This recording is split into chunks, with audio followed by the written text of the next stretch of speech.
What's going on, teams? It's your boys, the host of DigiPod, the digital podcast. We're back. We're back finally. We had this long hiatus. Let me introduce ourselves because it's been a while, right, Gino? That's right. Your boy, Dan, the man, the topping Mallow player out here.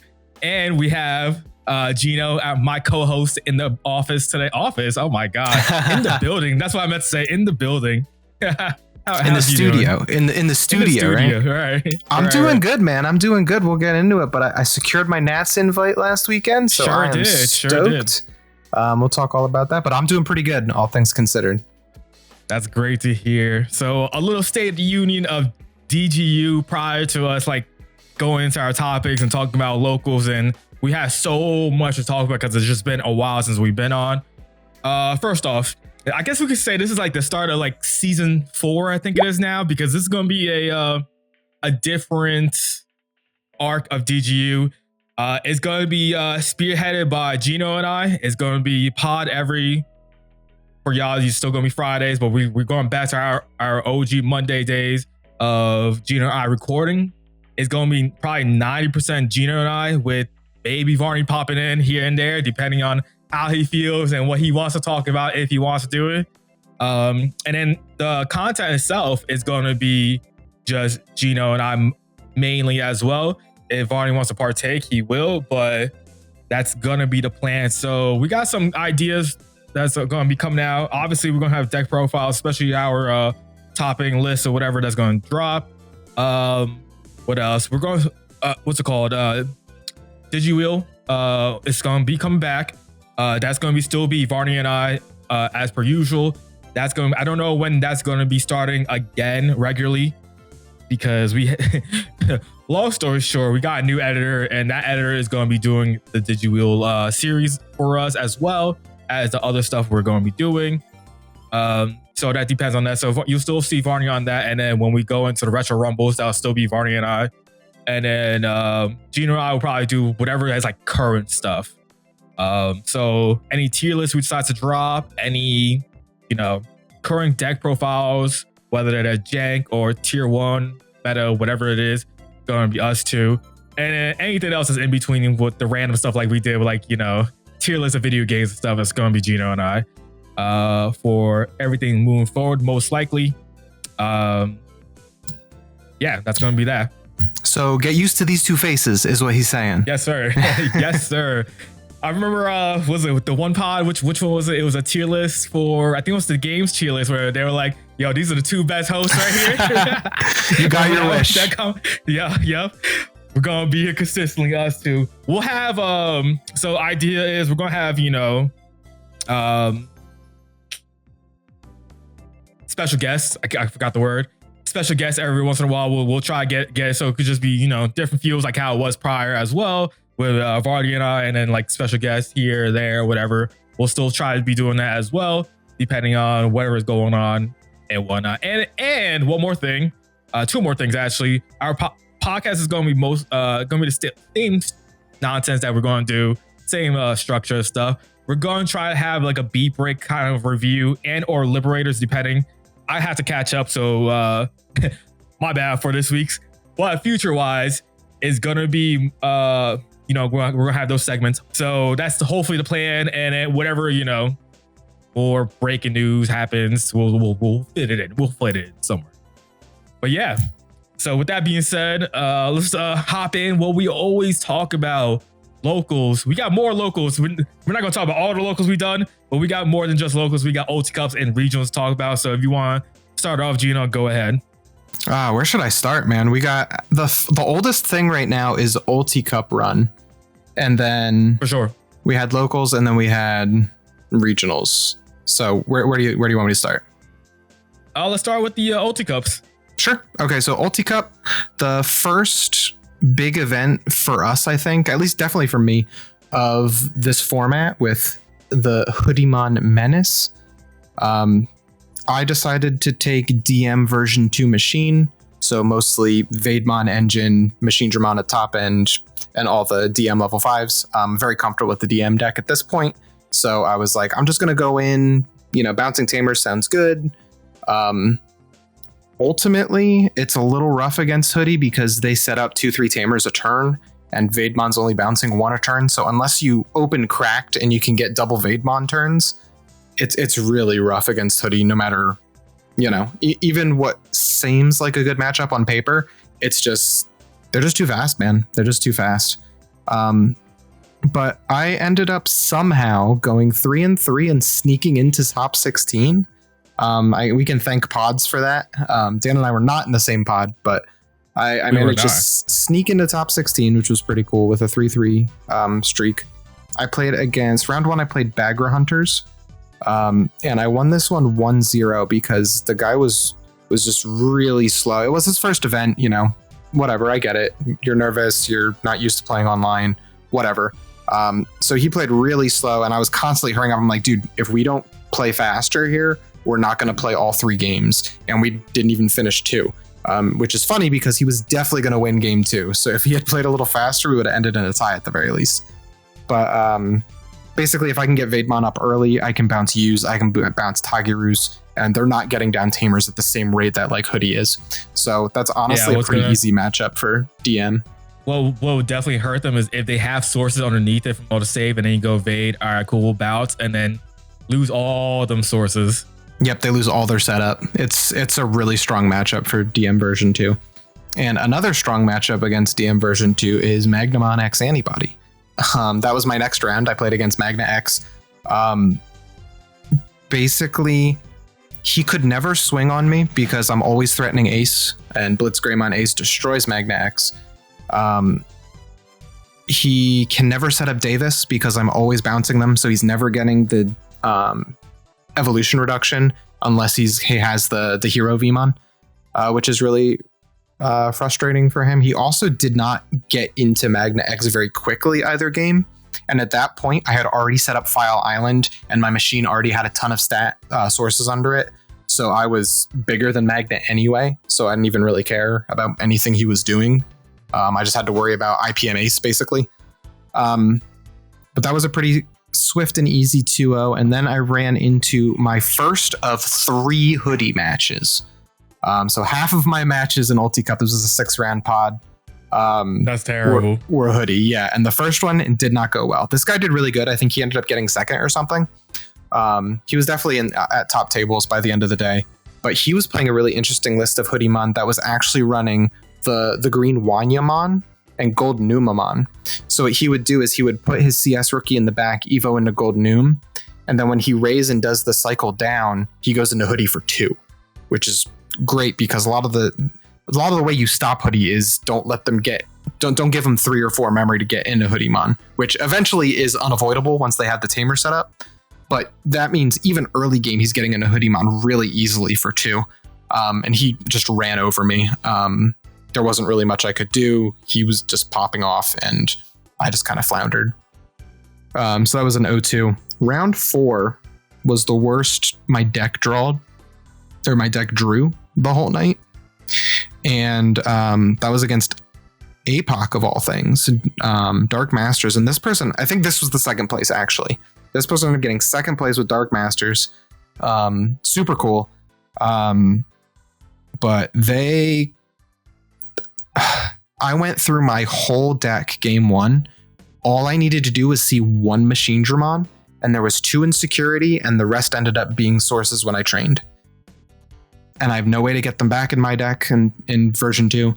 So I guess maybe I could start teching in a Skull Greymon or 2, so I just have a way to get Machine back in case that ever happens. But man, it's the first time it ever happened where I couldn't find a Machine Dramon. And I was literally winning the whole game. Literally all I needed to do was see 1 Machine Dramon and I would have at least won 1 game. But I ended up decking myself out because I didn't get a Machine Dramon. So I just lost. And then game 2, I had to do the thing where I was never finding rookies or 4s. So I was slamming 5s for 5 and then they just Piedmon or Puppetmon or whatever and just immediately yeet me. And I didn't, because that was literally my only play. It's like I can either pass you 3 or I can at least put a body and hope you don't have Piedmon sort of thing, So really rough match for me. Round 5 was the Hoodiemon that I beat. I 2-0'd this Hoodiemon. He was playing not a loop version. He was not looping. He was playing the standard, like, sort of control Hoodimon. And I think he was just not super familiar with the deck because he was making some mistakes that I saw other Hoodimon players capitalizing on. So I ended up just taking him out pretty quickly. I ended up getting a good double Vademon turn against him. And that was a pretty clean 2-0 for me, which I was stoked about. Always happy to take down a hoodie. And then immediately into another hoodie match that I lost to 0-2. So it's like, that's crazy.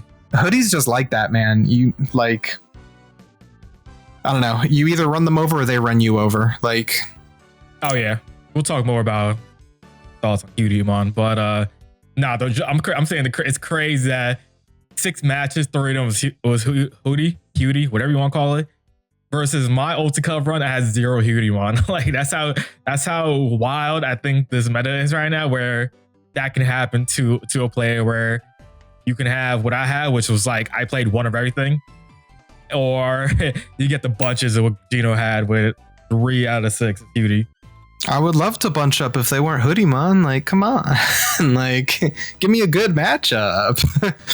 But for sure, right? Hoodie's the new hotness. Everybody knows it's one of the best decks in the format at this point. And so people are going to be on it. And sometimes that's a blessing and a curse. Sometimes that means you're going to have inexperienced players playing it because it's the best thing, and then you're able to run them over. But it also means that people who aren't as good are going to be boosted by it and get past you. And of course, there are good players who play Hoodimon and will run you over, like the guy I faced in round 3. So, like, it is what it is. How'd your Ulti Cup run go? I think you got a pretty good result as well. Did you not? I did. In my Ulti Cup run, I made top 8. I was 7th place. I'm trying to see if I wrote down my matchups because I don't really remember. I always write this down because I know I will forget. I don't write them down often. I should do it more often, honestly. So if you're like a podcaster and you're gonna like talk about the matches that you play, probably a good idea. So the issue is, right, because normally it would be like that weekend and then Monday we'll record something, so it's still fresh in my mind, and so that's why I don't ever write it down. Or I've talked about it quite a bit where I'm like, yeah, this is what happened. Let's see if I could. I think I vaguely remember. So I brought a Malomyotismon, Maloloop, whatever you want to call it, the deck into it. I'm so happy with Myotismon at this point. It's such a good deck to me. It's so let's rephrase, because for not everyone is a fun deck. To me, it's a very fun deck. It's a very rewarding deck. I talk more in depth on the deck profile that's going to be dropping probably before this podcast, I would hope. So by the time you see this, you should have already seen the deck profile. But I think it's a very rewarding deck. I think it's a deck that if you put the time and effort and practice into it, the combo lines are like crazy. Yes, you have your standard line you want to get into, but there's so many branching lines that you can get away from it. And then depending on the state of the game, you can alternate that line and then do something that's different. And that's what I love about it. That's why if y'all know the type of decks I play, I always play decks that are like, yes, they have their game plan, but there's many ways to go that's not your linear game plan. Like, that's why to me Magna X is a boring deck, because all you do is Digimon, Magna X, and that's all you can do. You don't differentiate, and you can't change it up. There's nothing you can do about it. You just do that, and that's it. Versus, I played a shit ton of Purple Hybrid, right? That was a very diverse style deck where you can do a lot of changes, a lot of different texts you want to put into it. Now recently, Malomyotismon, Machinedramon as well. Yes, your main thing is dropping the Machinedramon, but it's how you go about it, what type of source you need, what effects you want for it, and stuff like that. It makes it a little bit different. Anyways, so yeah, Malo, I played that, the Ulti Cup. So round 1, I played against Gallenmon, I believe it was, and that was a 2-0 win. Yes, Gallenmon is arguably best deck in the format, is up there with Cutie, it's up there with whatever else you want to put that you think is tier 1 deck. It's up there. Reasons why I think I have a good matchup against it. 1, yes, they have a chance to OTK you at 5. 2, if they don't, that means they probably gave me a resource, which is Arukenimon and Yukio. Or 3, in my case, I am running what's called Venom Infusion. It's an option card that allows you to delete said Gallon X. And that will be an issue. So I always have that chance of that happening. And 4, I think Malomyosma is one of the few decks that can deal with Gallon with ease. Reasons why is because, let's say if you are at 3, you drop a Mon for 3, you play out a Myodasmon or whatever. Let's say you have a perfect combo, right? You go Myodasmon, play out Myodasmon off the Tamer, Evo Myodas X, you delete both, play Mallow for 3. What do you do here now? Now you can pop that Gallon X because your memory passed over. If you have a chance to gain that memory back, you can. And it all depends on how you set up your combos at that point when you do that combo, right? You can get out the Mallow. You can get out, if you have another body, pop the Gallon X. That's 2 memory gain, maybe from the BT3 Mallow. And then if you have the Yukio to give it a rush, gain another memory. And now you could probably continue comboing. And because you're back at 0 and do more shenanigans. Which is really good. And even if they have the Growl X, you just go, all right, I'm a bomb deck eventually. You know what I'm saying? Like, there's so many ways to deal with a Gallon. And I think that's what makes Mallow very good into the match. I'm not saying it's like 100% guaranteed win rate, but like, it's not a bad matchup. And I know winning out on 2-0, I remember in game 1 is because he forgot that he evoed his Growl X in the back. And so when I was going through my shenanigans, he goes, try to play out Guillermo. I was like, no, you evo that Growl X in the back so you don't gain that effect.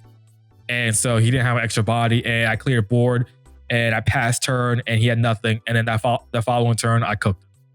I think game 2 was very similar. I might have been able to loop him. I don't remember, but I know I ended up winning down 2-0 pretty easily. Round 2, I played against a Machine Digimon player, and that was a weird one. So game 1, he won that one pretty fast. I was very slow out the gates, couldn't get things going. Game 2, I go full loop, like straight up. Man was at 5 or 4, and I ended up finding double BT3 Mallows and gained infinite memory, and I just kept going trash for game. So in between, he asks me, can I explain what I was doing? I was like, excuse me, we're in the middle of a tournament. Like, I can explain everything you want to know after, but like, we're in mid-match and I'm not stopping wasting time on that. So game 3 happened. And I'm going through my Mallow loop shenanigans, and he cuts me off in midway, asks what I'm doing, and asks why I'm doing A, B, and C, because he doesn't understand what's happening. Mind you, I am the type of player who is very vocal on what I'm doing. So I'm saying, hey, I'm deleting this, play this for 3, effect of this, I'm playing out this, and so on. Like that, I'm always vocal when I'm playing the game.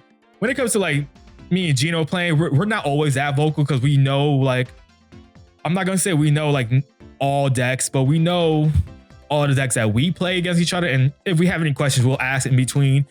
But like, when it comes to us playing against other people, we're always vocal, and I'm always explaining, especially on Discord, like Discord online tournaments, like you gotta be vocal. You can't be quiet and doing that shit because you just don't know what's happening, right?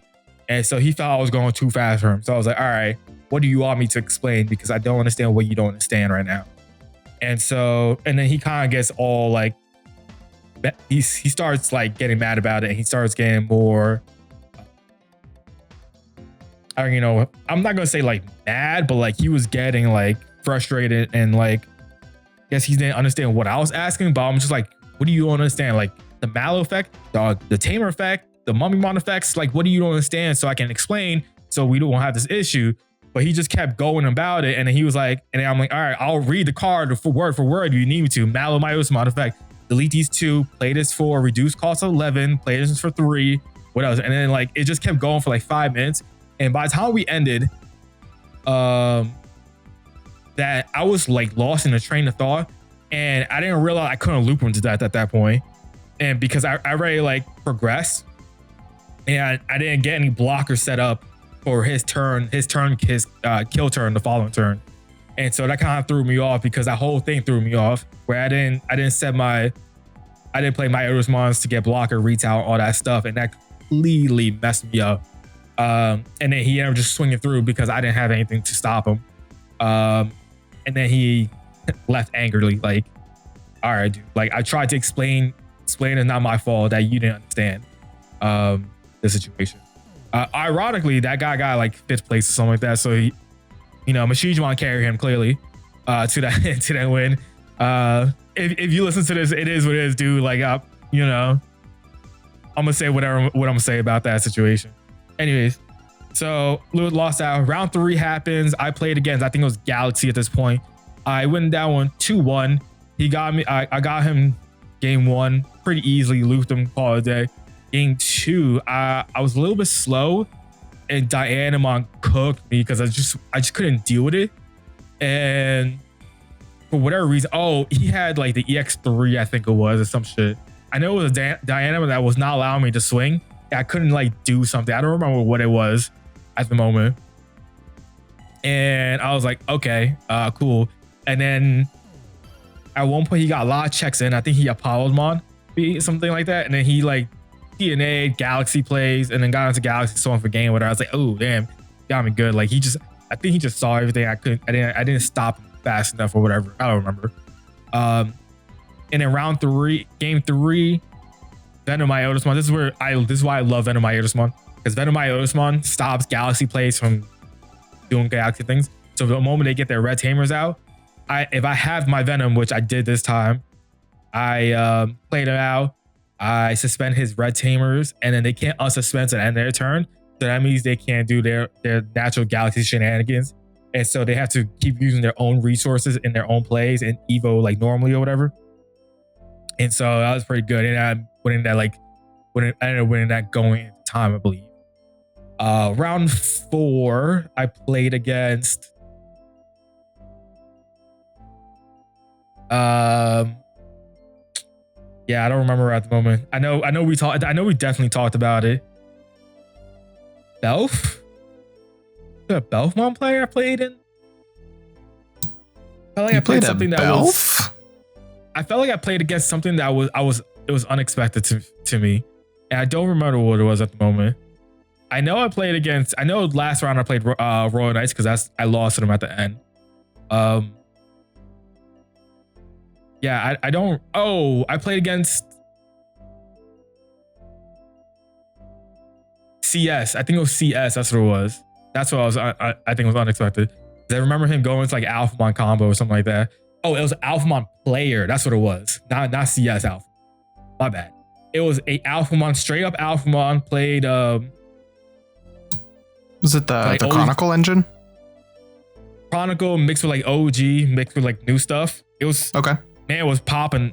He popped the F off. Like he OTK'd me at one time at like 5, something like that. I was like, damn, because he bricked and he hard dropped the 4, and I was like, all right, I can't deal with this currently. And like I could have, but I would have gave him like mad resources, mad memory, and I wasn't trying to do that. I was like, how dead am I if I leave this on board? And I left it on board, and I was dead. He dropped a Cool Boy, got his search off, evoed into Dex, the Dex version, gained 2 memory off of that effect, plus Cool Boy, and then evoed into the 1 of Dora Greymon. I was like, this man's nice. And he just went up the chains of the Alpha, swung 2 checks, unsuspend, 2 checks, unsuspend, DNA'd, swung for another 2 checks, some shit like that. I was like, yeah, all right. Who needs you got rookies? This, boss. Yeah. I was like, all right, you got this, my guy. Like, I don't know what to do about this. And then I ended up winning game 2 and 3 because Mallow did Mallow things. And then even though he got to his Alphamon, but I kept drawing. I drew into the Mummymon, the Digidraw of Mummymon, and that was so clutch because they can't do anything about Digivolve. And so he would go to the Alphamon to bait the DNA Ace play, and I would have the Mummymon to stop him. And then I had a really cool play because I remember talking about this with him, where I played the EX10 Arukenimon effect off the Tamer effect. I played Mummymon first because everything's all playing all simultaneous. I went Mummymon effect, Digivolve his 5 into the 4 effect the Arukenimon. Now I popped his 4, And then I popped off after that. It was to me, it was a really cool combo. These are some of the things, that's why I say it's rewarding, because like you don't think about the play unless you've been practicing playing it quite consistently, that type of deck and that style of play too. And then winning now in 2-1. And then yeah, I don't remember what the fifth round is right now. I know I just won it. I won now in 2-0. And I played against Royal Knights. And I lost that 2-0. And yes, I've played Royal Knights. I played against Royal Knights since BT 13 days. I've never played it with Mallow. And I was very thrown off on how to deal with it because of the way Royal Knights works and the way Mallow works. And if I wasn't like fast enough, I could tell I just wasn't going like in, because he just kept like, not that he was stalling out, but it was just like I couldn't get there with the way that the gameplay was going for whatever reason. Do they go faster, or is it like Omeka disrupts you? No, or? It was just it was just weird. I just remember like feeling like, damn, maybe I just didn't have the pieces. It could have been. I just didn't have everything. I didn't see everything at that point. I just remember being like, damn, I just can't like do things. I lost both games because of Omeka. Me deleting Omeka game 1 cost me the game because he puts the Omeka underneath, and then like I'm going through my combo and I get to the end, and then they go play it out, effect, Evo Omni X.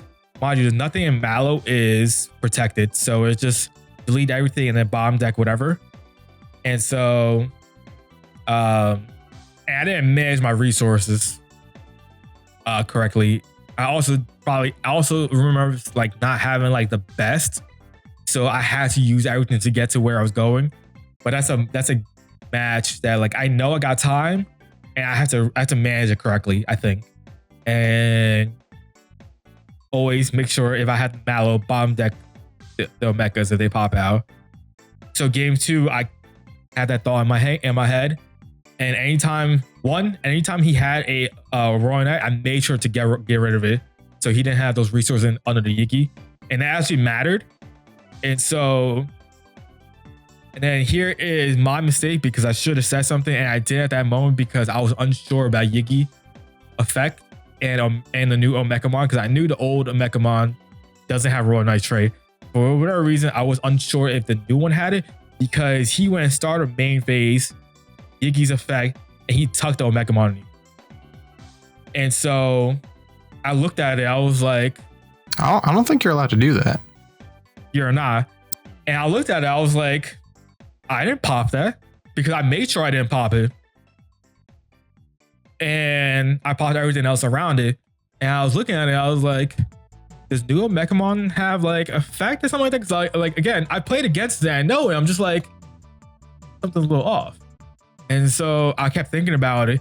By the time I was able to like realize, what are you doing? Like, no, that's too, can't be doing that. He was already going through his plays, so I like let it through. I was like, all right, whatever. I'll play it out and see what happens. So we get into the end game, and here's another idea I had that I realized I could have done, is instead of swinging out and trying to go for game, because then he went Omeka, bottom deck, yada yada yada, did all the shenanigans, I can just blow up a huge field with double BT3 Mallows and put them to like 1 or 2, and then they go Omekamon effect, because he was going for game, so he went BT3 not BT3, BT13 Omni, kill the Yiki, play everything out, and he's gonna have to kill something. So that means my BT3 Mallows are gonna gain memory. And so, and because I had like a board of 2 of those, I think it was like 2 EX10 Mallows, my Otismon, and like Arukeni and stuff like that before I got board wiped. And if I would have played the patient game, I think I just win, because what do you do with all of that? Because you can't get rid of everything. One, Omni X that's going to be getting played. It's only bottom deck or something. It's not going to get the whole deletion. And 2, he played out like a Jessmon that pops like 8k or lower or whatever, I think it was, right? So you're going to have to pop one of my Arukeni moments, which means I'm gaining memory, which means EX10 Mallow is going to bottom deck something on your board as well. and you're gonna have to be forced to pass turn. And the only thing that's swinging is Omni X effect, and you didn't have like no Crimson mode or anything. So I think I just win the following turn if I played it more patient. I didn't, and that cost me the game. It is what it is. Again, my mistakes was not being like, hey yo, that Omeka, no. So I know unfortunately got like cheated out of it. I guess that's the only way you could like really say, because he did it so slick and fast with it. I was like, all right, whatever. It is what it is type of thing. No shade to him, because I know who he is. He's a great player, and so I'm not gonna assume that he's the type to be doing that at all. Sometimes you just get lost in the sauce. Exactly. We've all been there. Last round, you're not paying attention or whatever, and you just assuming things. It is what it is. I should have been more aware of the situation instead. And I'm losing that one, getting X2 for the top 7. Great thing is, I mean, there's no difference in prizing from first place and top 16, so we both get our restaurants. It's like we both won. Exactly, right? Exactly. But yeah, that was the Ulti Cup run. Store regionals now, because we're in that time. So Ulti Cups happened in end of October for us, I think it was. And November, which we are, November 17th, we are in the midst of store regionals. We have a good one to talk about today, because as Gino mentioned early in the pod, he got his invite. All clap it up. Editor, let's get some congratulations, some balloons, some something, you know what I'm saying? I'll take a couple bands. Yes, sir. Go ahead. Talk about it. All right, so we went to the Sword in the Stone store regionals. It was a 32-man cap. It ended up being 27 people, 5 rounds, and I went undefeated with Jessmon. I took the W there. I don't know if you'll see the deck profile this week or next week. It depends on how quickly our editors get them out, because they have Dan's deck profile. They have this video to edit. So we'll see when it comes out, but it's in the works. It's already been shot. So they just have to edit, do some light editing and send it out. But it was awesome. I've never won a regional before. I've never secured a Nats invite. So very excited. That was my goal this year. We'll wax a little poetic here, but last year my goal was to top a big event, and I hit that. I got 11th at an Ulti Cup with Mirage, so I was happy with my performance last year. And then this year my goal was, I just want to make it to Nats. I just want a Nats invite, and I got there. So maybe next year I'm gonna win Nats. I don't know. Maybe this year. Who knows? We'll see. But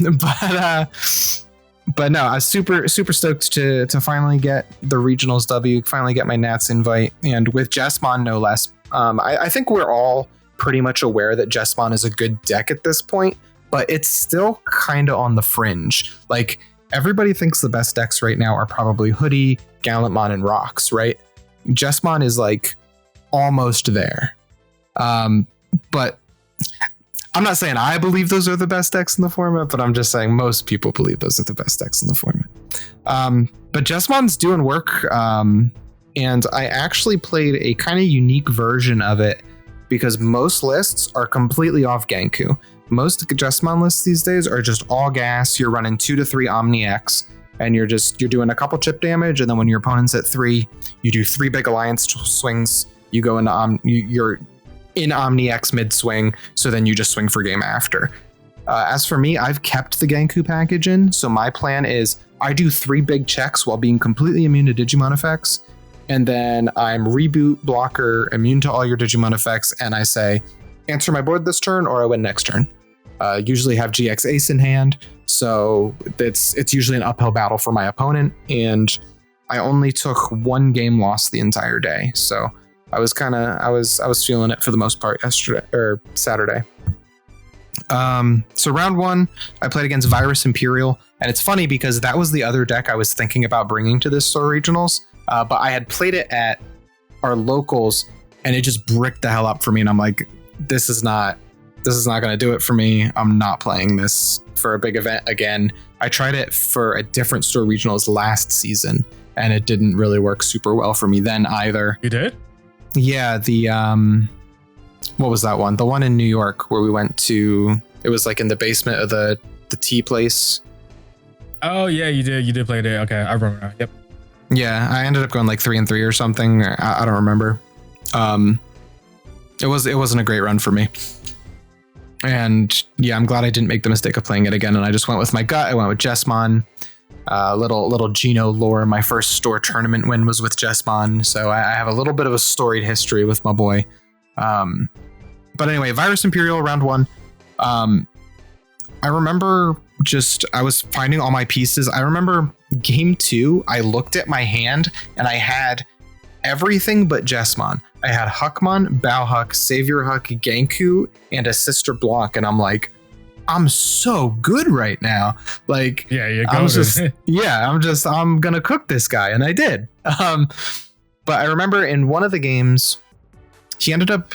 So his problem is that he was always missing like one really important piece. So one game he ended up having to DNA 2 Dino Bees, so he's missing a swing for Hyodramons. One game he went into Dragon mode and didn't get into fighter mode, which is good because that basically turns off my deck, right? He couldn't get into his virus fighter mode. And so I remember that turn, I was still behind and I'm like, you know what? Crimson Blaze for 5. I don't want to deal with you partitioning or like spitting out Wormmons and doing it all over again. So I'm just gonna, here's 5 memory, have fun, but I'm popping off next turn. And that's what I did.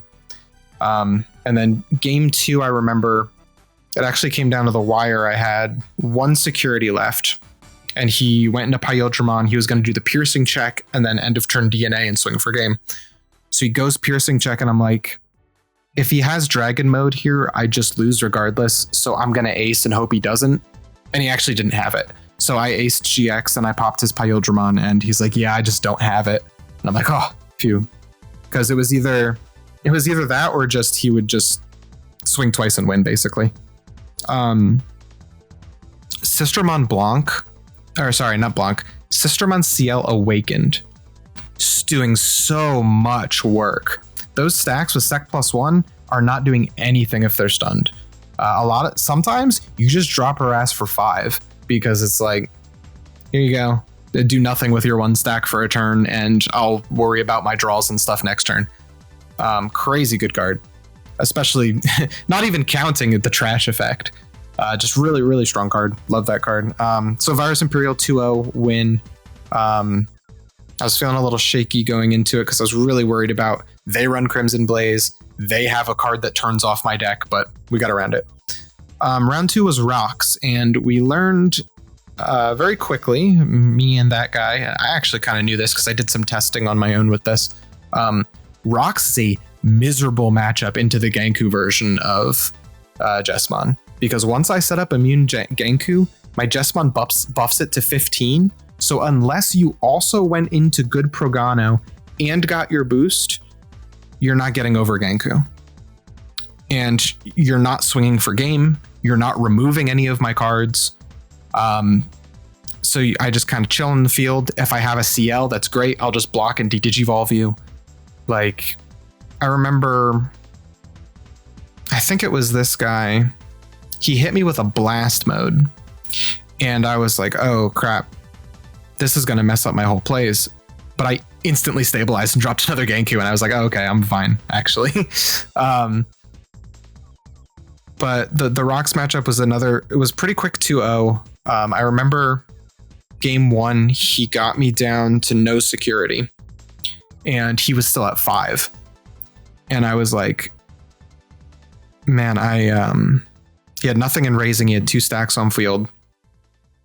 And I ended up just being like, all right, I need to do a Jessmon play now.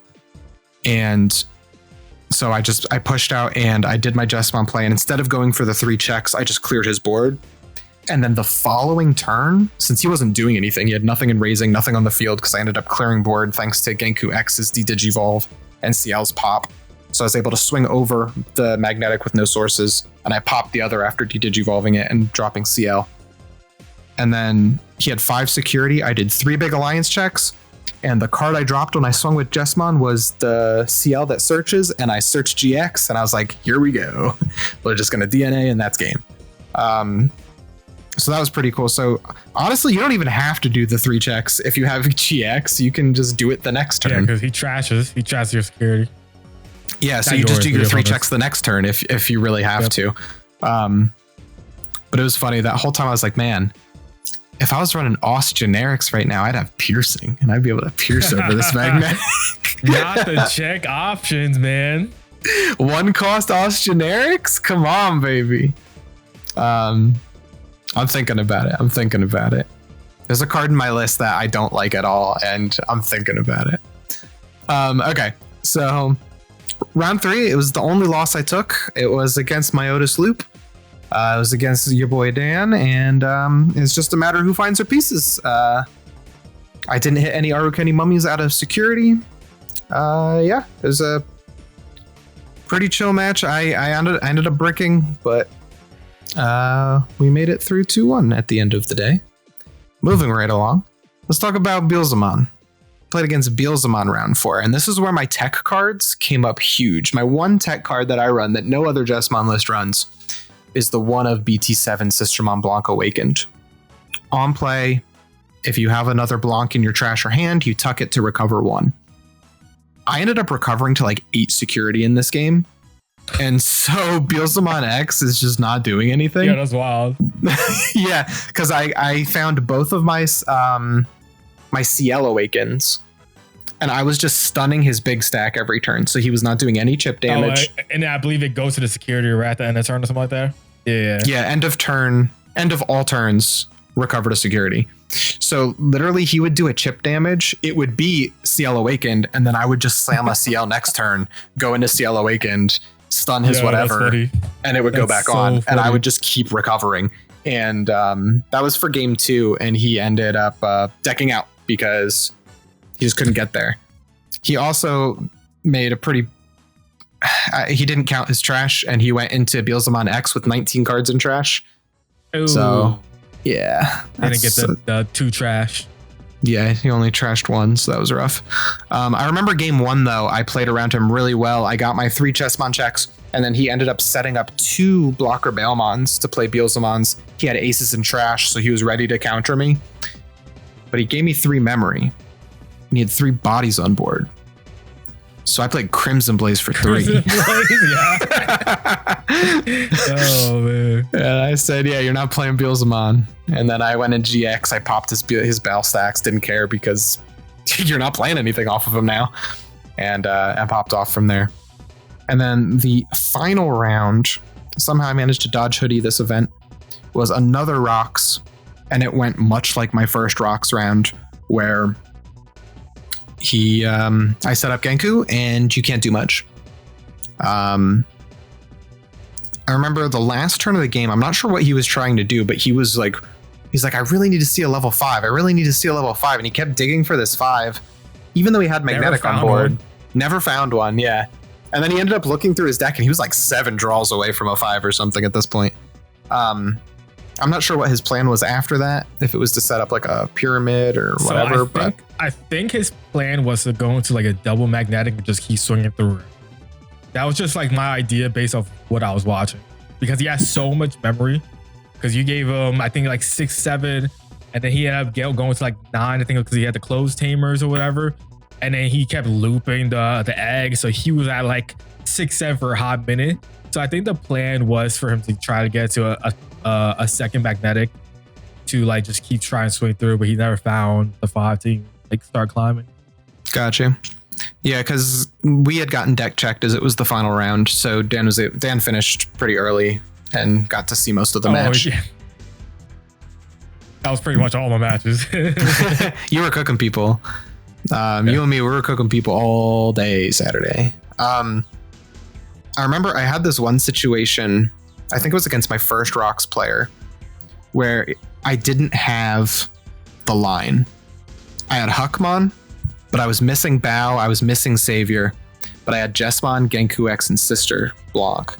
And so I was able to do this really cool play where he went into Pyramid to end turn. And I said, oh, cool. You have a 10,000 DP or less Digimon on the board. Yeah. I'm going to play Genku for 8, Genku effect, warp into Jess for free.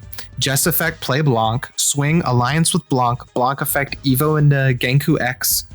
D-Digivolve 2, and now I have my board of 3 immune blockers. Or 4, actually, because Jessmon will play 1 on swing as well. I only get to do 2 checks because I don't have double alliance, but I still set up the same board because you put a big body on the field. So that's what's so fun about Jessmon right now is that, yeah, if you dare. I think I have the Jessmon. But the cool thing about Jessmon just being able to have, here it is. Like, that black box is a lifesaver in my opinion, because I used to play Jessmon heavily back in the day too. And I just remember being like, damn, I bricked on a 4 or 5, but I have my Jessmon. And now you have that while opponent has a 10k or more higher DP. Digimon over a Huckmon for 5 is so clutch. And in the Genku situation, that's a free Evo, I believe, anyways. Yep. So you just needed to match the requirement of having your opponent having the 10k or more. Exactly. And since Genku only Evos on Evolve, it's not like you're going to de-Digivolve it first or something. So correct. It's good, man. I feel really good about Jessmon right now. If we end up going to regionals this weekend, I might run it back, just make a tweak or 2. Like I said, I'm running Red Scramble, and my version of the deck, there's never a good time to use Red Scramble. Yeah, I don't think that's needed. It's nice to get a piece back, and like on paper, it's very good because it says, hey, I'm going to play Huckmon, and then I'm going to grab Jessmon back, and now I can just straight warp because you used your boss monster to get rid of my guy, right? And I have Rush, so I can swing right away. But the way my deck is built, you are never clearing my board. You just aren't. Like, you can probably, if you have like your perfect whatever world over there, you can probably clear most of my board, but it is very rare that it's empty. So it's like, you know, I don't think Scramble's great. I'm going to drop Scramble out. We're going to throw some Ost generics in there, baby. Maybe some red card. I'm thinking about red card. Turn Chitose off. Getting real spicy now. Yeah. Red card. We'll see. I don't know what I was looking at for. I was looking to text something in, and I just stumbled upon it. I was like, yeah, I remember this. So, no, red I'm not gonna card. Use it. Maybe ADP, 3 checks, no security. ADP, yeah. I don't know. We'll see. Well, ADP is not the same. It's not as strong as it used to be because it's not that many. Like, I guess there's a lot of options, but in a different way now, where there are more trainings or mem boosts versus there are more bombs. Resources over bombs. Yeah. And realistically, I don't give a fuck how many resources I give you. My play costs 7 memory. No. What's that? I said most times no. Yeah, my play costs 7 memory. Go ahead. Like, so. But yeah, that's my run. It was really fun. The Sword and the Stone guys are all really nice. It's a really nice shop. It's in a mall, so that means that there's food everywhere. Yeah, if you guys are ever in the Wilkes-Barre, I never know how to say that place. If you're ever in that area, go visit Sword and the Stone. They're all chill. They have a nice shop. And yeah, it's in a mall, so I was able to grab some Cinnabon in between rounds. It was great. Oh my God. I've been living off of those things. Dan, how did your run go? Pretty good for the most part, honestly. I played Mallow once again. I made some tweaks, some funny tweaks. Whether they're like cope or real, it's to be seen. So far, it's cope. Because I literally won. The one time I had the opportunity to do it, I couldn't because I wasn't able to keep turn. But I had it in my hands. So there was always the chance, but 90% of the time I was still winning without it, so like it didn't matter. Omnimon X jump scare. Omni X, yes, that is the tech card I was talking about. Omni X. The other cards came up that point because I changed about 4 cards. So from that list, you'll see the current list, which is with the Omni X in it, in the deck profile. Again, probably dropped before this, but it was Omni X, 2 Deathclaws, and Jack Raid. The 3 options actually came up. Deathclaw was actually pretty clutch in the sense of the obvious, right? Delete one of yours to delete one of your opponent's low 4 or lower. So that includes floodgates and just cheap removal when you need it if you don't have real removal just yet, and for whatever reason you need to deal with it. Because I had a game where not about 90% of my day was straight gas. Like I don't know what to tell my opponents. They were just probably sitting there like, I just can't do it. They were looking at death's face, you know what I'm saying? Like it was bad. It was bad.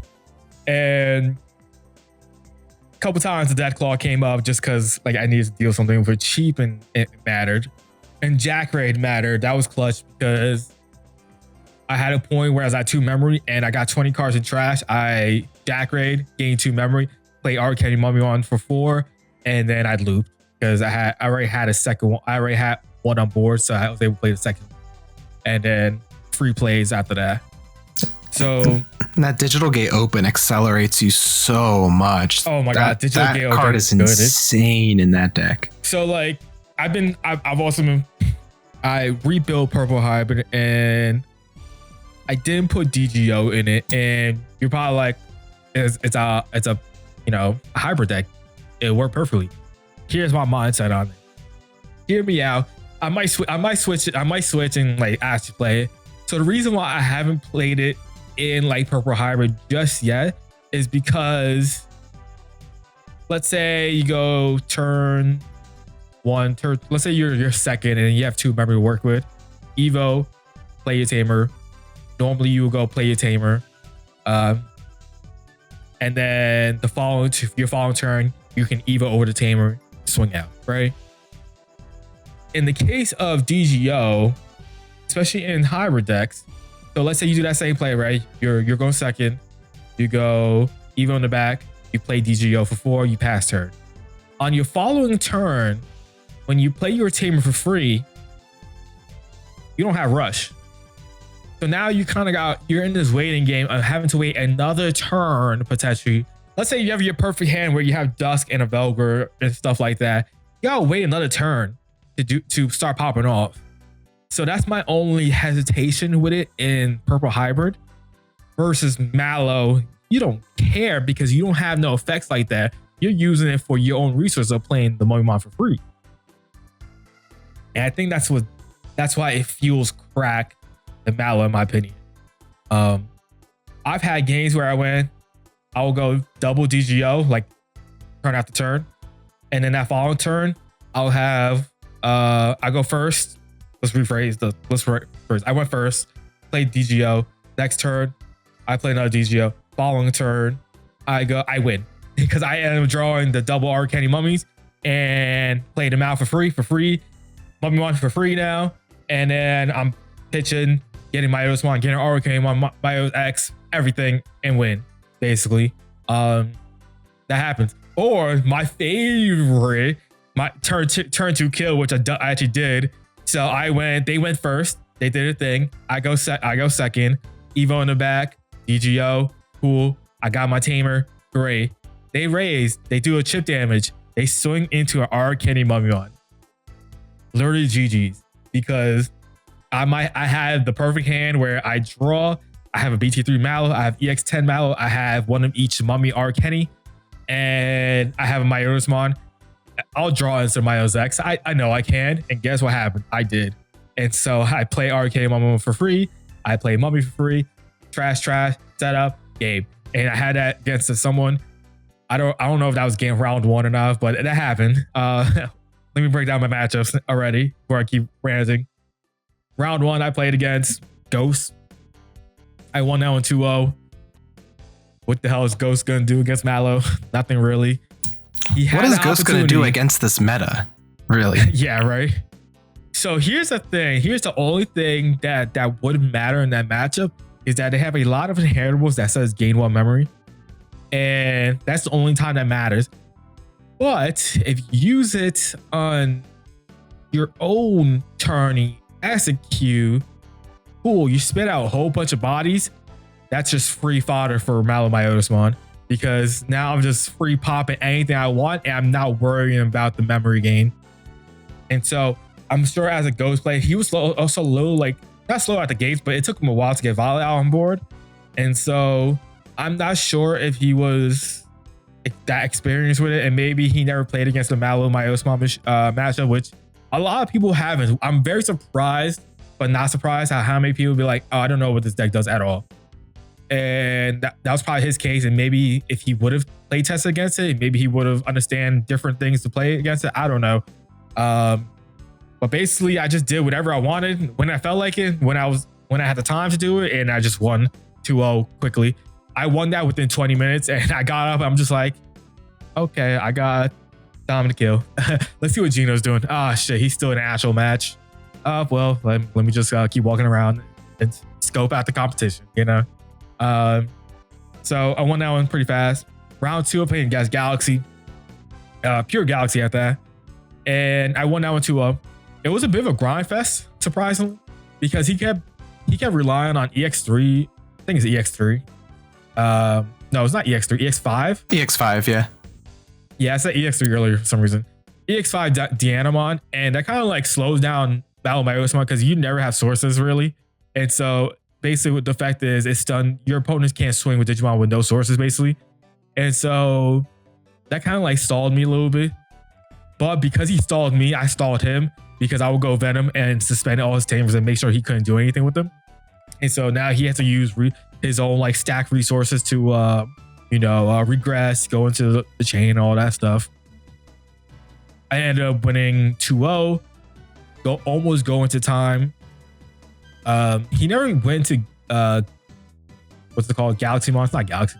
What's the 7 called? I always forget the Grace name Nova Mon. Grace Nova Grace Mon. Nova. Galaxy Mon. He never went into Galaxy Mon. Never went to Galaxy because his trait is like Galaxy. I think that's what it is, right? That's what it is. I always forget his name. His trait is Galaxy. Always forget his name. Grace Nova. I don't know why he never went into it, but he never did. And so I was like, whatever. You got 1 layer protection, cool. You do nothing against bottom deck, so we're gonna keep doing this until you decide to die, you know. And so that's basically what it was. And then round 3, you're playing against Gino. Yeah, he talked about it. Anyways, round 4. What did I play against round 4? Oh, no, that was round 5. Round 4 was against a 7th grade Demon Lords. That's what it was. Great guy. Oh, I didn't know you played this matchup. Yeah, 7th grade Demon Lords. Yeah. All right, cool. Let's hear it. 2-0 win. And so I'll get into the reason why, but before that, great guy. So comes to find out, a lot of people in Sword and Stone know of DGU, and he was the first one I recognized the name because on the Bandai app, just to make life easy, because we had multiple Dans in our store, I just kept the DGU Dan. And so he was like, "Are you by any chance? Do you by any chance know a podcast?" I was like, "What podcast could we be talking about?" I know who he's talking about at this point. He was like, "The DigiPod digital podcast." I was like, "Hey, yeah, that is me." He's like, "You're that Dan?" I was like, "Yes, sir, that is me." Great guy. And then because he said it out loud, the people next to him was like, "Oh, are you really, blah blah?" I was like, "Yeah, that is me." That is I. when I was at table 1 finishing the last game, I had a couple people like that too. It's like, "Oh, that's from the DGU channel." Yeah. That's so funny. So great guy. And he wanted a picture. I was like, yeah, go ahead, take a picture. Great guy. So again, we went to the matchup. I know the matchup because I've done the matchup against our boy Brito because he was playtesting in that. But his was more at that point very control and very stunny because he was running the what's it called? The dude's father, the hero's father. I always forget his name too. The dude's father. Put some respect on Hokuto Amanokawa. Nah, that card's a bum just like him. Anyways, and Digimon Emperor. So that version was a little bit different, but I know when he didn't have those, it was just like almost auto win because you give me 5 memory quite easily, anywhere from 3 to 7 realistically. And so, all right, cool. I'll set up, no problem. I'll take a time to set up. Oh, you want to delete one of my Digimon? Great, I'm playing a tamer. Oh, you want to delete one of my tamers? I'll play another Digimon now. And then Mallow, I'm just gonna keep trash, and to the point where it doesn't matter. And he was a little slow. He was slow at the gates. His is also like, it wasn't the most he I don't even know how to describe it. He had I don't think his was like the most current like 7th grade Demon Lords list, maybe because he ran like the OG Belfmon. I know a lot of people don't run that one anymore. And then the kitty, and then he was also running like the OG Leviathan. Usually they just run the not the OG. He was running the 7th grade Demon Lord Leviathan. Usually I don't really run that one anymore. It's really just like the newer Belfmon and like the OG Levi EX5 Levi plus Levi X. Usually I think I did see Levi X in that list though. And Belf X is so clutch in that deck because it's another rush body. So I didn't see that one either. So maybe he was just missing pieces. I don't know. I can't say. But Mal just cleaned that up pretty quickly, honestly. And then round 5, I played against Beelzebub. I won that one 2-0 as well. I saw God on that one. God was on my side for that. You saw God or he saw God? Let's rephrase. I'm playing Mal with my Osman. I don't think it was God on my side. I think it was the devil. Because that shit was just crazy. That man, I struck fear in that man's heart because he went up to his lines and went to Wizardmon, but he had no Balmon, and he just sat there, and I just went, oh, okay. I have a double Arcane Mummy already because you swung into it, and I looped him from 5-0. To the point where on the last check, I had a weird awkward turn. I talked about this with Gino, but this is the type of thing I love about the deck, right? Where you can just do different lines or whatever that needed to be. So my dumbass, because I was running through it, and I forgot to trash the second EX10 Malomyos from hand, and it got stuck in my hand. And I had BT3 Mallow on board. I had a Myos X on board. I had EX10 Mallow with a Mummy and like maybe 2 Arcanes or something. So I was at 2 memory. I decided to Evo the Mallow over a Mummymon effect, kill the Mallow, kill my Otismon X, affect the BT3 Mallow, because it's a 6 cost Evo, I give him 4, affect the BT3 Mallow, I gain 2 memory, affect my Eos X, I play a Tamer from the Heritable, and then I played the Mallow that just deleted, and the first Mallow effect to trash top security. That new one, I played that one out. Yukio, pop it, gain a memory effect. I popped the old Mallow and something else, gain another 2 memory, keep turn, trash top security, now swung for game.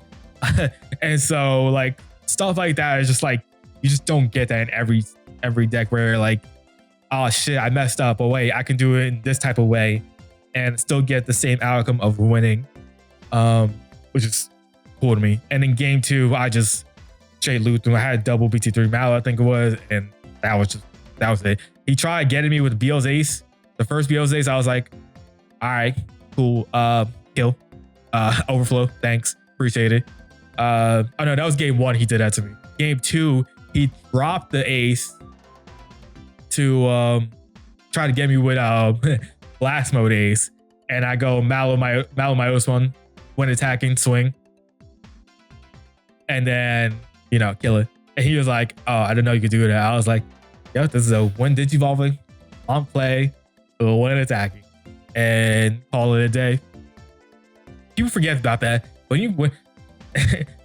People forget that it's not just a one-time use, it's a every time use, when attacking is fantastic. Just be able to pop your opponent's stuff and then like pop yours whenever needed or something like that.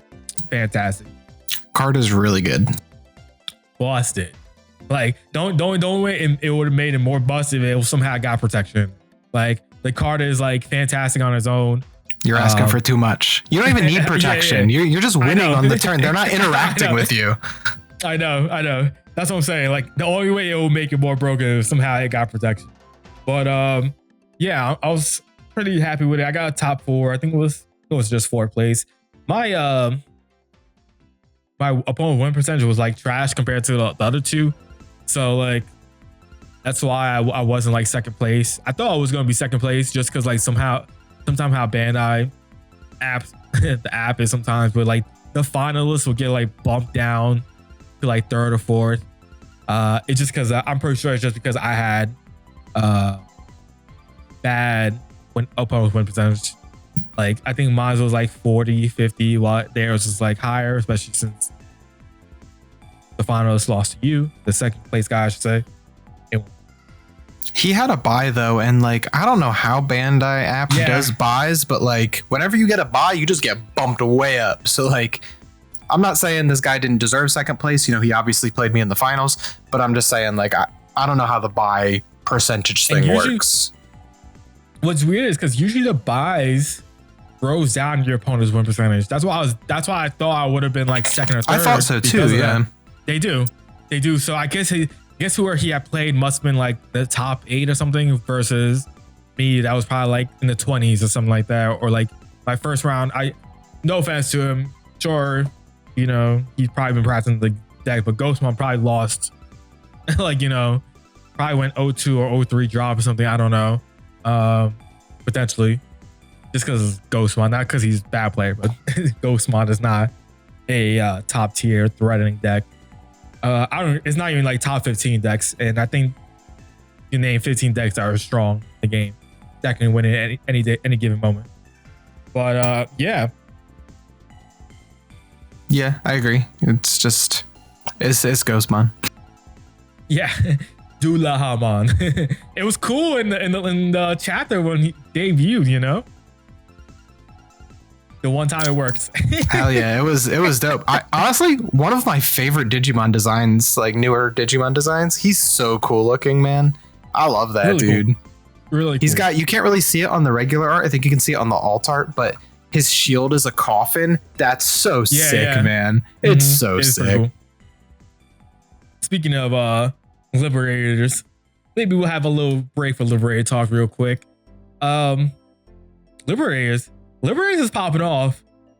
You're caught up, right? You read it all up to now. Yep, I'm caught up with Liberator, and I don't know if you read it as well, but I've also read all of the novelization chapters. No. So I'm caught up on I'm caught up on everything Digimon except for Time Stranger. I'm currently in the last little bit of Time Stranger. I just need to do the side quests and then I can go beat the game. So I'm almost 100% on Digimon, but Liberator, yes. Yes. Once Gino finishes Time Stranger, we're going to have a podcast dedicated review on Time Stranger. I've already beat it and been waiting for everybody else to beat it. I don't think Varner beat it yet either. And so I think he's at the same place I am right now. Yeah. Wait on him and Gino. And maybe Varner will be on that one. Who knows? We'll see. Anyways, that's Future Us. Present us. We're talking about Liberator. Shoto. That man got bodied. He got his ass beat. He got beat so bad we didn't even get to see it. No. So badly that spoiler, this is a spoiler section for anyone. If you're not caught up with Liberator, take a quick pause, read a couple chapters. We're only going to talk about the chapters here. I won't talk about the novelization. Put in the timestamp of the Liberator talk, and then just keep from there. All right. Anyways, so Shoto, he got bodied by. So they had a weird thing. So let's backtrack real quick. Vi and Arisa had a little friendly bonding moment. They battled each other because Vi felt very self-doubt of her abilities as a debugger. And so she was like, yo, Arisa, we need to fight. And she was like, yeah, I'm all about it. And she got her confidence back. That's what it was. She got her mojo back. And so that's where we see Dulahamon and yada yada. So while this is happening, Shoto and Owen was going to find Zenith, or now Zeno, as we currently know. So basically, Unchained put this event on, and they had to accrue so many points to become a top of this event, so that whoever would be at the top would go fight Zeno. And it turns out Shoto actually overcame Owen for the first time and achieved more points than him faster. And so he would be the first to fight Zeno. Yeah, so then he goes up to and Zeno's like, who you? Get this trash out of my face, basically, right? Not gonna lie, worth my time. I don't know if it's like a weird. I don't know if it's like a weird translation or like what, but like I do not like the way that this dude talks. He's like, I love it. It's so funny. You're a noob. Like, come on, nobody talks like that anymore. That's like It's so stupid and annoying, but funny as AF to me. It is very funny. Oh my god! And then like, cause the way they drew him, and he's like doing stupid animations or like stupid like things. He's like, "Yo, get him out of here! Like, I don't want you." And then Shoto's like, "Nah. I did this. You had to fight me." And so basically, Gino's like, "All right, fine. I'm gonna wipe the floor with you." And he does. That's basically what happens, to the point that in the last two chapters, last two chapters, Owen gets in, and Owen sees this man kicking Shoto, like stomping on him, while Terramon is a egg, which is crazy. Yep, he got beat so bad he's back to an egg. Yeah, I think it's so like they kind of hinted at this. Terramon was like feeling the effects of the his ace card, I guess you could call it, because that's technically like his I don't even know how to call it at the moment. That was his what was that effect they did? Rewrite. I think they called it rewrite. Or override. Yeah, override. His override ability is like taking a toll on him. And so I'm assuming, just because like the way they show like what's the Mega's name? Oh my god, I'm Zavagamon? Savaga. They show Savaga like this red brightness, like he's like exploding or something. Yeah. And it seems like maybe like the override just came to the end and he just like crashed in. Obviously, he probably lost in the battle against Galacticmon, but like it just seems like there was probably more to it why he lost or something like that. And there was probably like some weird thing that happened, and he reverted to an egg, which is crazy. This is the first time we're seeing something like that in Liberator, and it shows that they're like, I guess you say real Digimon, because they were talking about how like they're only in the cards, yada yada yada. So cool to see that happening. And Unchained takes Shoto into like a different pocket dimension. Yeah, she just drops him off in a pocket dimension. It's just like, all right, figure it out. When you're ready, you can come out. What makes it even crazier, we get more Unchained lore, right?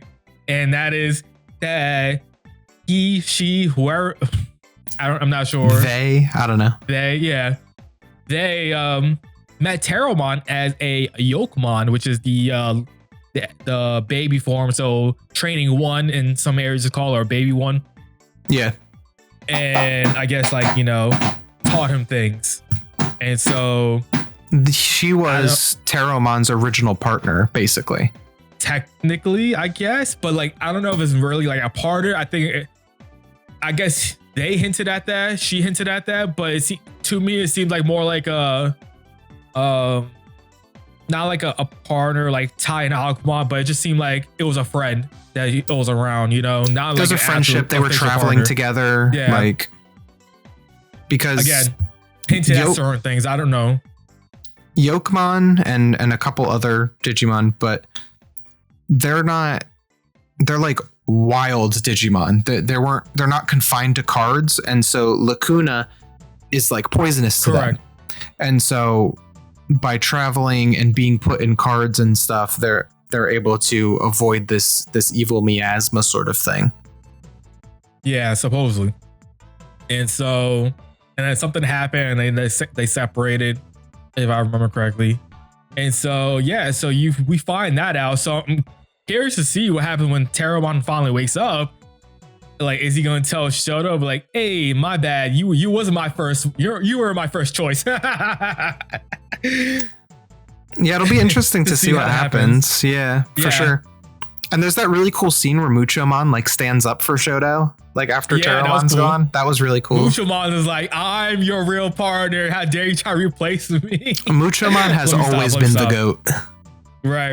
Mushomon's been day one when Shoto was a trash tamer. Ride or die by suspending me plus 3K.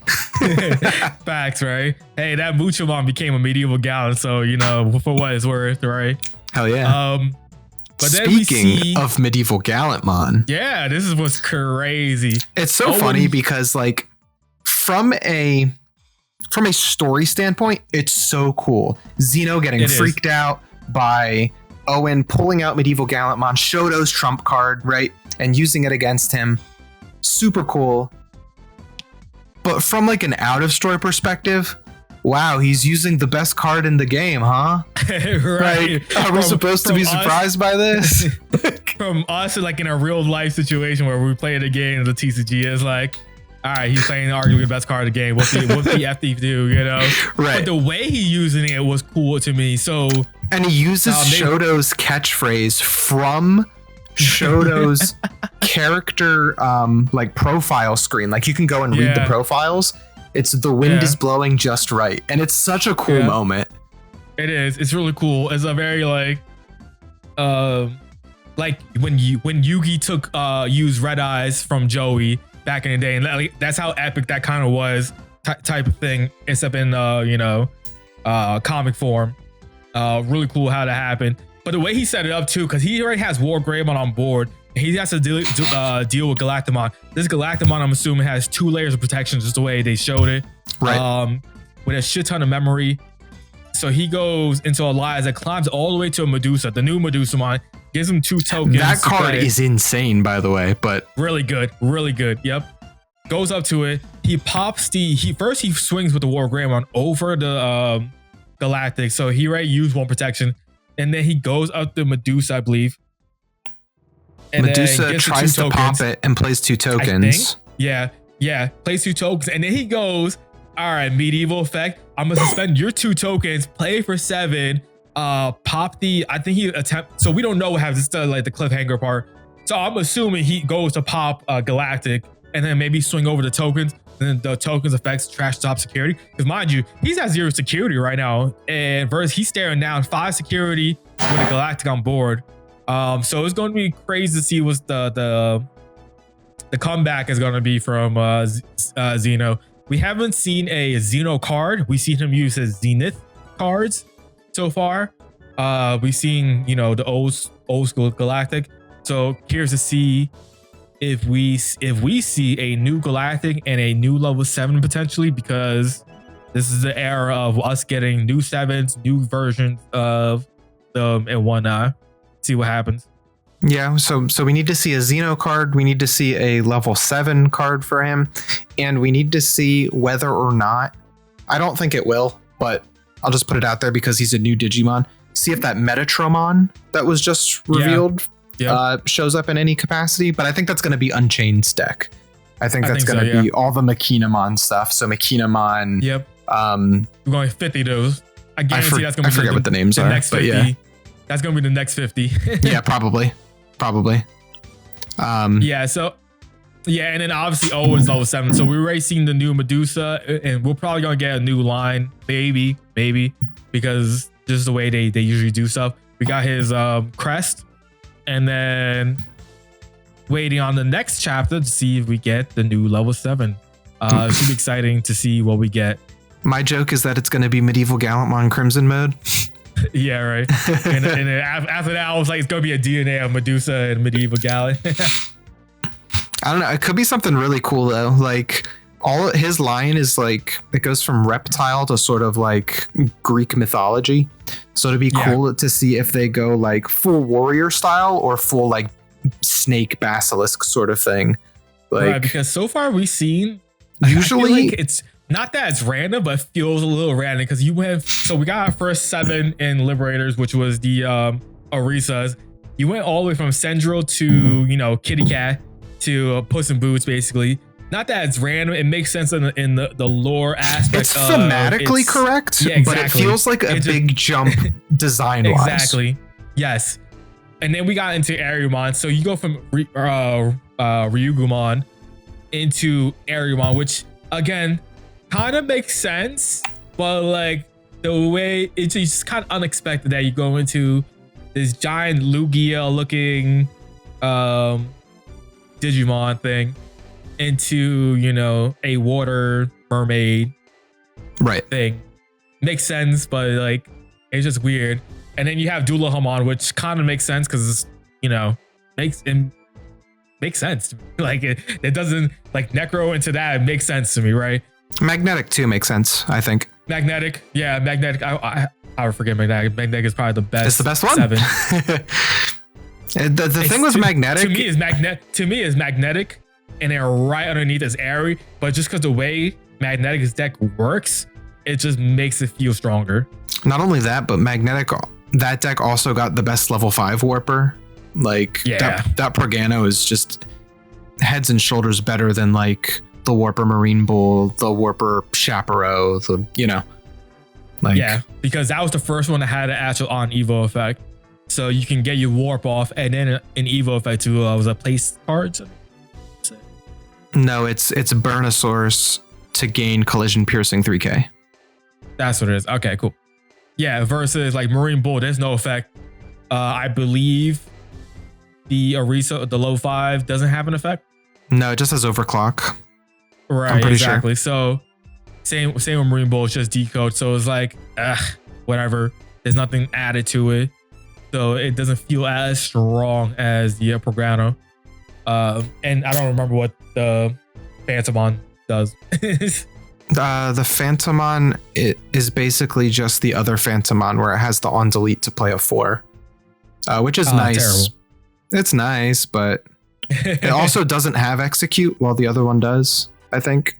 If I'm remembering correctly. I don't know. Ghost isn't good, unfortunately. Makes me sad. Yeah. Because I really thought I want to build it. I really thought once we got Rush it would be good, but still not there yet. Still not there yet. But yeah. So super excited for Liberators. Yeah, Liberator's good, man. I'll real quick, not to I won't make a big spoiler about it, but in the novelization, what's happening is the other characters. So we're talking Yuki, Suzune, Ryutaro, Winner.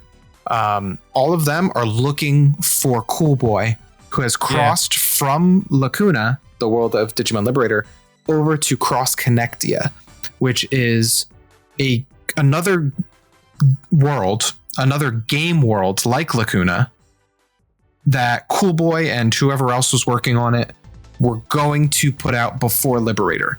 And Digimon are also native to Cross Connectia.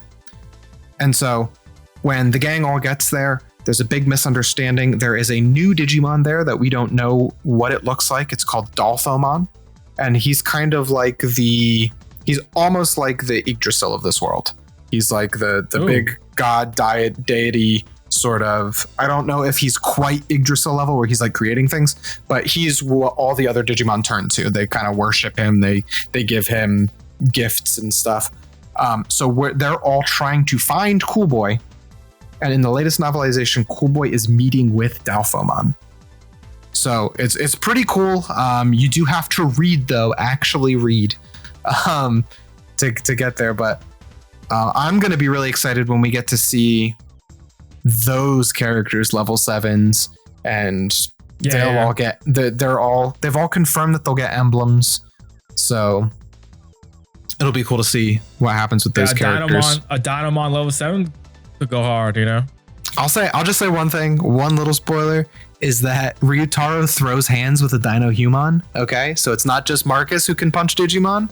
Okay, Ryutaro looks like a dude that'll throw hands. Exactly, and it's so cool. Honestly, the novels are really good, and they're like when Seekers first came out, it was bad because it was machine translated. It was hard to read.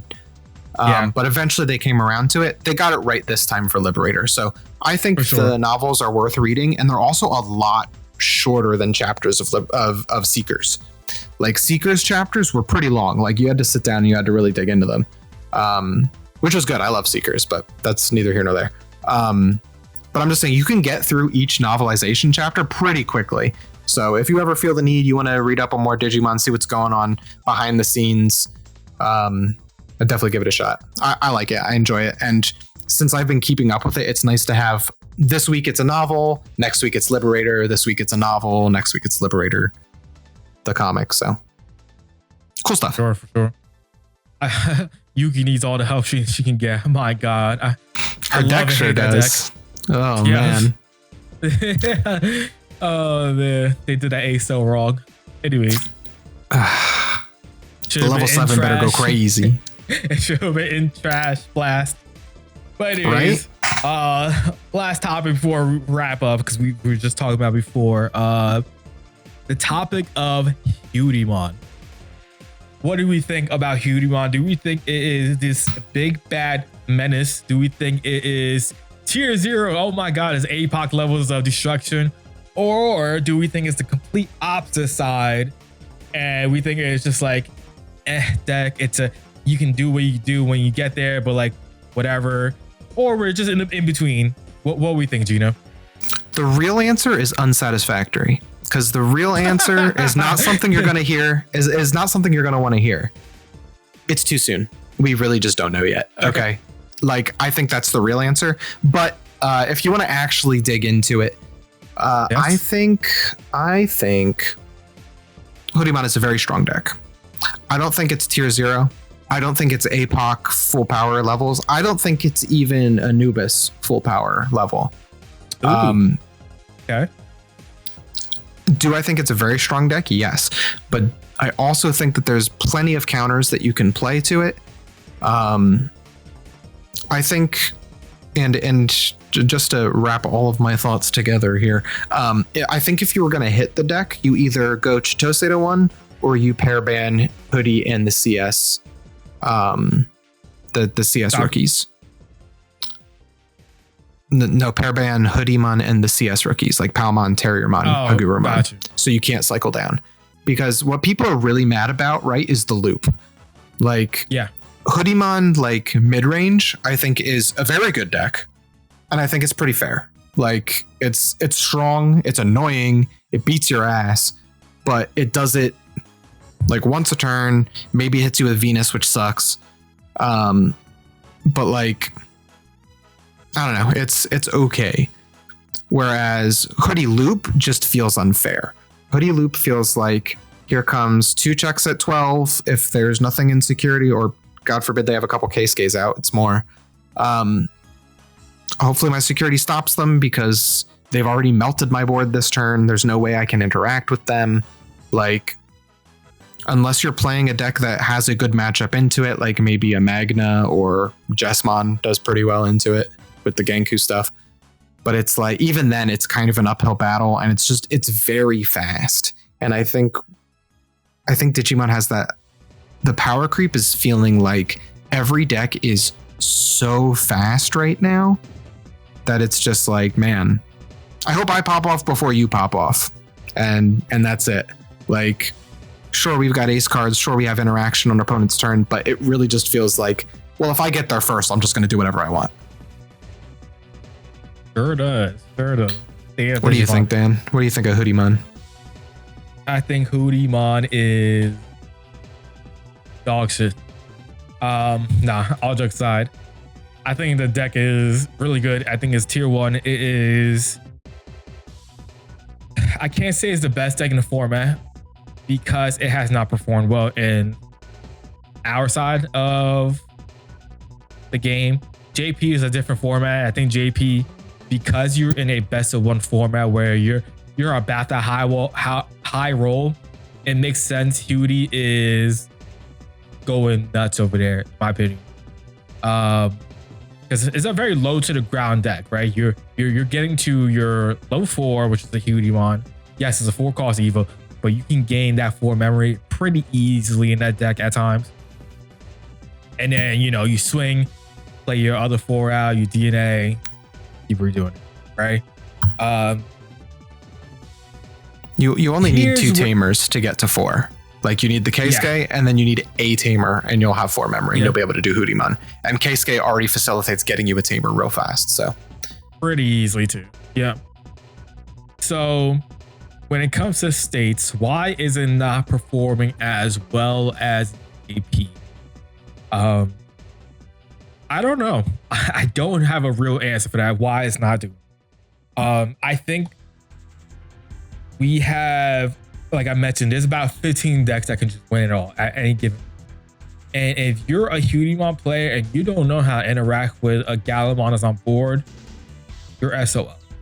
If you don't know how to deal with Mishijimon, because Mishijimon went faster than you, and they set up and maybe they have a perfect world stack where they have EX1 Mishijimon in that stack, and it's a Chaos X, you're cooked. Ain't nothing you can do about that. If you're playing against, you know, Magna X. Magna X is kind of coming back because of Hudi. And if you're not playing mid-range Hudi, you're cooked. Because if you're not playing those options, you're not playing those the other things that's in the Hudi's disposal, besides just looping, you're cooked. You're done. You're only going 12K. You're not getting any bigger. Magna X tells you no, basically, at that point. And other decks, right? Other decks can potentially stop Roy Knights if they go full control, where it says, I don't want you to play the game, you're kind of cooked. If you're versing those type of decks where they run the Hero's Dad, that steals a resource from you with the memory game, right? Yeah, you're starting to see all these decks start to tech in these anti-hoodie techs, Yep. such as Hero's Dad, such as Keenan Crier, and they're Crimson Blaze. So anything that's a red Crimson deck, Blaze. Crimson Blaze is probably a 2-of right now because of that, right? Jessamon is a great deck, like we talked about, right? As easily a 2-of in that deck that can fit it at least, no problem. And Jessamon builds a stack where to go. All right, Jessamon, Genku X, and a couple bodies. Can you deal with this? You have to use your Chitose to get over this stack, especially if you have no option. And that's where the issue lies. I don't know if the deck is consistent enough to be able to get there. And sometimes when they are doing the loop, they are trying to loop, they just don't have enough Shakus or something, or they don't have enough DNA, and then they can't do it, and then they end up losing the following turn or something like that. Or, you know, because people know Hudi is a thing and they know that threshold of 12K, maybe, you know, my case, Malo, my other Smon, I have a very good chance of them hitting a 12K, 13, 14K DP threshold in security, and it just goes GG, ends their turn. Because yes, it might be able to spit out another body, but now you're DNAing into a Shakuman, I guess, and then you go, what do I do? Because I can't reduce, especially in the loop version. And so that's where makes it interesting, because we saw Hudies in Story Regionals. They didn't, from my knowledge, they didn't perform well. And so there weren't that many. There was maybe 2-3 hoodie loops. Yeah. And they didn't perform well. Maybe the answer is the Japanese and Chinese players are just better at this game than us. And they're just better at piloting the deck. Yeah, they pick up the deck, they learn it faster. Who knows? Okay. But that could also be a factor. And right now it's in Japan. I know East just put out a video. Shout out to East. He's the GOAT. But he just put out a video of the meta report, and Hoodie's at 25 wins, whereas the next deck is like 7. And I think it was Royal Knights or maybe Jessamon. Anyway, it doesn't matter. Yeah, something like that. But like 25 is a lot. 25 is almost APOC Anubis levels. But these are all local events, largely. I was about to say, here's my issue with it. Yeah. These are largely local events, and that can be, if you go and browse the Japanese meta lists and stuff, they'll fire an event with like 3 players. Like, they don't care, man. They're there to... Japanese card shops move like this. That's why they do best of ones. They want to make their money. They want to get them out and get the next game going. So like, I don't know, man. It's hard to say. It's a like grain of salt type of thing. Like, take it with a grain of salt, especially with the Hudi being like so dominant in wins. These locals are like you mentioned, maybe like 4 to 8 man tournaments or something like that at times. And is it viable? Yes, it's definitely data you should be paying attention to, but I don't think you should be like doom and gloom. This is Hudimon and this is a tier 0 deck. Back to what I was gonna say before as well. The mid-range style, where it's more cutie. I think the best version has not come out, honestly. Hear me out. I think people are going either full loop or they're going full of just cutie stuff and that's it. And I think that's good. I think that version is, to me, is a little bit consistently better because you have more ways to out things because you're running those options. Those options are crack. You're playing the tamer, what's his name? Ryu something. I have it somewhere over here. Ryuji, there you go. And the option tamer, right? Yeah. Yeah, Ryuji. Justimon, yeah, Ryuji. They're usually running that, and then they can use that offensively and defensively because they can have a blocker on their side, and then they could, use it playing options, stuff like that. Pretty good. I watched a Hudi player kind of dominate Magna X. I was very impressed by it because the way he went about it, using his options in a timely manner, using that tamer in the situation and whatnot. Oh, really cool. And here is where I think it is. I think the best version is a mix of both. You can easily fit like 4 Palmon, call it a day, where you have the option to loop, but you also have the option to like pop off in other ways as well. And I think the part that gets kind of like lost in it, you can evo your Hudimon over an Erica and do double alliance and do 3 checks at a big number. I have never seen anyone do that, by the way. It's obvious. It's there printed on the card. Oh, I've played many Hudimons and no one's have done that to me. I have. His name is Tessero. He did that to me when we were playing that box tournament.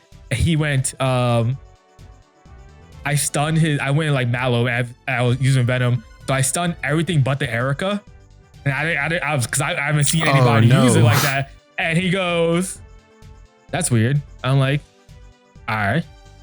So he goes, Hudi Evo over for 2 because he had like 4 tamers plus a Wormon. I was like, oh, okay, cool. Play a body, yada yada. Swing, effects, play another body. Alliance. I was like, where you get the second alliance from? Erica Inheritable. I was like, 3 checks. Nice. And then he went DNA and then like popped off again. I was like, all right, cool. That's the thing. I gotta respect the Erica now. Like, I didn't realize, like, obviously it says alliance as an inheritable, and like, I think because I haven't got my hands on the Hudimons yet. Still waiting for this goddamn tournament to finish with these goddamn Hudimons. But anyways, I've only seen it in under Eaters, and I'm just like, whatever. When it comes to that aspect of it, so it was just funny to see. So like, I've seen it happen, and it can happen pretty easily if they choose to do it and they think about it in that type of way. Yeah, I mean, I remember I had when you're able to flip the script and go back and forth between that loop and like the control stuff, I think that's where the deck is strongest as well. And during Ulti Cup, the guy who cooked me, I think it was the first Hudimon player, he did like a couple loops. Or he did like a loop. If it was a couple loops, I'd be dead, right? He did like a loop, and then he ends on Shakomon, forces the body that I still somehow had on board to swing. I swing. He goes Leopard Ace, plays a weak body, blocks with it and dies and steals turn back. And I'm like, oh, crap. Oh, Leopard Ace effect? Damn. Yeah. And I'm like, okay, like this is rough, buddy. Like, yeah, for sure. So like there's a lot you can do with Hudimon, and I'm in agreement with Dan. Cracked it yet. Like I think there's a lot to like delve into the Hudimon stuff. That's why I want to get my goddamn Hudimon story so I can, do some test shenanigans. Obviously I have DGO, but I want you to get your hands on it so that I can actually test against like a really good hoodie player. Like, yeah, right. It can't be that hard to learn, right? Like, just what's the white tamer's name again? You just mentioned before. Keisuke. Make sure you get your Keisuke out. Play your Gatsu, bring him back. Play a tamer, right? I got it. I know how to do it. It's easy. Yeah. Can't be too hard. I believe you can figure it out, but it's going to hurt your soul the first time you do the cycle down thing, because I know how you feel about Galaxy. Oh, I hate Galaxy. I hate Galaxy, but I respect CS. Does that even make sense? Like, yeah, because CS is fair Galaxy. Exactly. It makes me so sad. I really thought that deck was going to pop off now that we got like protection and stuff. Cool. And I know. It's still just a for fun deck. It feels like it, right? It just, comparison to Galaxy, it just feels too fair, like in the sense of the effects, which is fine. I want it to be fair in the sense of like what you could do because Galaxy stuff is stupid. Sure. But like I think it's just because Galaxy just feels so stupid in comparison to a CS's, and that's why it just feels so bad in comparison. It's just so weird. Free level 7s are never a fun thing for the game. Nope. That's why MDF has been banned since day one. Why HPD should be at 0, but that's a different topic. Oh, well, it's crazy. This man fucking went, played something, evoed into Hudimon for free with HPD, and then just did his no. And then DNA'd and then reverted. I was like, this ain't real life. This is not real life. I was like, ain't no way. It is one of, I hate this card when I pass HPD.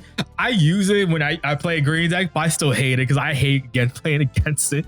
That's crazy. So, like, it's HPD is so like, what's the word I'm looking for? Busted, unfair, stupid. Yeah, but like it's very I can't think of what I'm thinking like right now. Like it's very shifts the momentum easily. That's what it is. I know what you're talking about. Like it's a swingy card. That momentum shift is so crazy when they hit that HPD. Yeah, off of it, and then in that type of deck, sacky. That's the word you're looking for. It's such a sacky card. Yeah. For sure.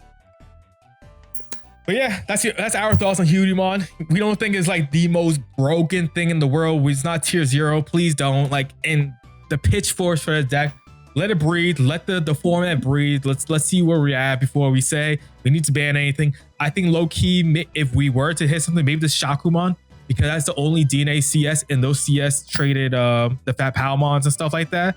It says it has to be CS. So like, yes, you can DNA into Pyoja, Chimera, whatever, but you can't regress into it. So maybe the Shaku is the actual hit. maybe. So my final thought on this is anytime you see a deck that you feel is busted and you need to raise your pitchfork for it, here's what I want you to do. I want you to take a look at all your favorite decks, the decks you like to play, your competitive decks, whatever, and see if there are cards that you can tech into the deck that counter it. If most of your decks have cards that can either counter it or fight back against it, then maybe the deck isn't as busted as you think.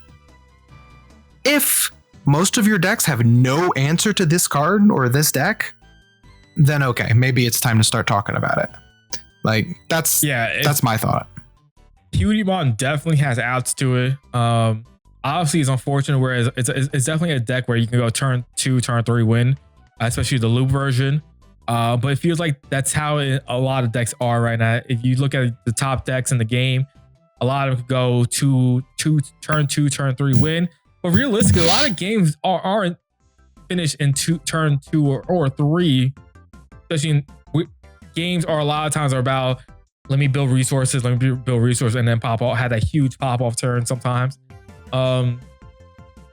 It's again. Not broken. It has outs to it. Right. I think we need more outs in general. I think it's just in general how like Digimon is. Like I think we need more like tame removal. We need more option removals that's generic. Or just like ways to interact with them. Give me a green card that suspends your options and you can't use them when they're suspended. Like something. You know what I mean? Like something. Something. Uh-huh. In conclusion, unban Fenrir. That's all I have to say. If we're gonna win turn 2s, bring my dog back. Absolutely not. No. Get that bum out of here, stupid ass dog. You're right. Any parting words for our lovely audience today, Gino? We're back. That's all I gotta say. That's my parting words. Bring back Fenrir or Mirage Gagumon. Absolutely not. How many cards in the hand? All dogs go to heaven and they just stay in heaven, okay? Just to be clear, viewer, I'm completely joking. Do not bring those cards back. He loves those decks. That's why he's all. I do love those decks, but they do not deserve to come back. Here's my trade. Here's my trade. If you get those 2 back, I need my APOC at 4. Okay. All right. The dogs are never coming back. Exactly. Exactly. Oh my God. With that being said, we'll catch you on the next one. Have a great one, everyone. See ya. Peace out.